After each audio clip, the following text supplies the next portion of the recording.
سلام دوستان، من آرمانم و این اولین ویدیو یوتیوب منه و قراره داخل این ویدیو 5 تا از عجیب ترین و ترسناک عمری که تو عمرم دیدم و براتون به صورت خلاصه تعریف کنم.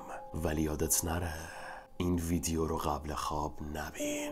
فیلم شماره 1 Under the Shadow یه فیلم ایرانیه که داخل ایران ساخته نشده، ولی میتونم به جرئت بگم یکی از ترسناک ترین فیلمایی بوده که تو عمرم دیدم. نمیدونم چرا ولی من باش خیلی ارتباط گرفتم. بریم تا با هم ببینیم. زمان جنگ ایران و عراق شوهر این زن به جنگ اعزام میشه، واسه همین با دخترش تو خونه تنها میمونن. یه شب یه بمب میخوره به واحد بالاییشون، ولی منفجر نمیشه و فقط یه پیرمرد میمیره. آروم آروم همه همسایه ها جمع میکنن و از اون خونه به خاطر شرایط جنگی میرن. ولی این زن با دخترش بنا به دلایلی که داخل فیلم میبینین جایی نمیرن و همونجا میمونن.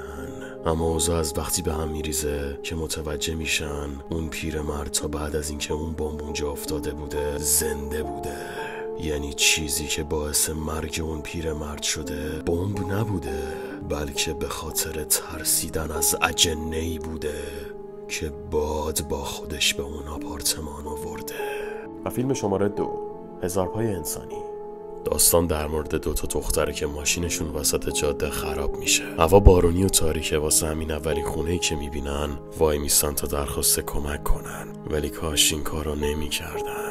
صاحب خونه یه پیرمرد عجیبه که میگه دکتره و دعوتشون میکنه تا برن داخل، ولی داخل آبی که بهشون میده دارو میریزه و بیهوششون میکنه. وقتی به هوش میان متوجه میشن داخل یه زیرزمین با یه مرد غریبه دست و پاشون بسته شده و دکتر قراره سرشونو به پشت هم دیگه بدوزه و یه 1000 پای انسانی درست کنه.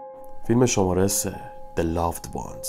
فرض سال آخر دبیرستانی که یکی از همکلاسی‌های دخترت بهت پیشنهاد میده تا واسه جشن آخر سال پارتنر رقصش بشی، ولی تو قبول نمی‌کنی و میگی قراره با یکی دیگه باشی چون دوست دختر داری و خیلی هم دوستش داری. ولی این حرفتون رو حسابی ناراحت میکنه، به اندازه‌ای که درست تو روز جشن یه یارو میاد از پشت بیهوشت میکنه و میبرتت. وقتی به هوش میای میبینی دست و پات به صندلی بسته شده و کت شلوار تنته و اون دختر با پدرش روبرود نشسته و مجبورت میکنه کارایی بکنی که اینجا نمیتونم بگم. و اگه تا اینجاش بد بود باید بگم زیر زمین خونشون پر از پسراییه که تو این سالا بهش جواب رد دادن. واسه همین سعی کن هیچ وقت به دخترها جواب رد ندی. فیلم شماره 4 The Skin I Live In. یه فیلم فوق‌العاده غیر قابل پیش بینی که به هیچ وجه آخرشو نمیتونی حدس بزنی چی میشه. اصلا تو مهمونی با یه دختر آشنا میشی که خیلی خوشگله ولی یه مقدار مودی و عجیب غریبه، جوری که خودش لباسشو در میاره و به نزدیک میشه، ولی وسط کار وقتی تو شمشادا قایم شدین یهو جیغ و داد میکنه و آبروتو میبره. واسه همین فرار میکنی، اما چند دقیقه بعد پدرش از راه میرسه و فکر میکنه داشتی با دخترش کار بدی میکردی. واسه همین یه شب وقتی داری از سر کار برمیگردی بابای دختر گیرت میندازه، بیهوشت میکنه و میبرتت. وقتی به هوش میای از اونجایی که بابای دختر یه جراح ماهر بوده متوجه میشی جنسیت تو تغییر داده و حالا میخواد همون کاریو باهات بکنه که با دخترش کردی. و آخری فیلم تاسک.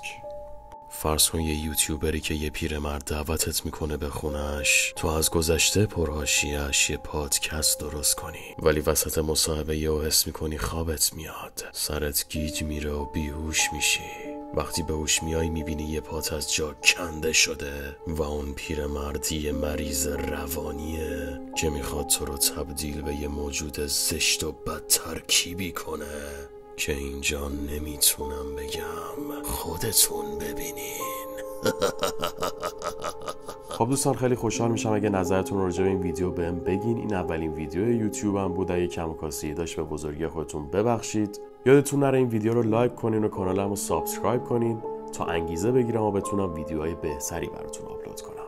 تا دیداری دیگر، بدرود.